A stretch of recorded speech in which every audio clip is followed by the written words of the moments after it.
നമ്മുടെ മോനെന്തി അവൻ ഉറങ്ങി. നമ്മുടെ കുഞ്ഞിന് മുച്ചറിയുണ്ടല്ലേ? അത് സാരമില്ല ചേട്ടാ, അപ്പുറത്തെ സുമേഷിന് മുച്ചറി ഉണ്ടല്ലോ. എന്താ സുമേഷാണ്?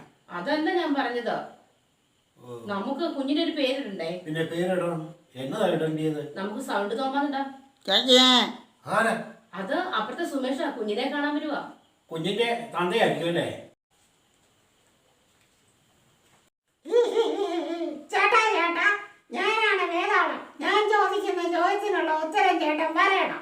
ഇല്ലെങ്കിൽ ചേട്ടന്റെ തല പൊട്ടി തെറിക്കും. ചേട്ടന്റെ ഉത്തരം പറഞ്ഞു കഴിഞ്ഞാൽ അന്നേരം തന്നെ ഞാൻ മരത്തിലേക്ക് പറന്നു പോകും. എന്റെ ചോദ്യം ഇതാണ്: നിങ്ങളെ കല്യാണം കഴിച്ച് യമുന എന്ന് പറയുന്ന സ്ത്രീക്ക് ഉണ്ടായ കൊച്ചിനെങ്ങനെയാണ് മുച്ചിൽ വന്നത്? അവളെ കല്യാണം കഴിച്ച അന്ന് എന്റെ തല പൊട്ടി തെറിച്ചതാ.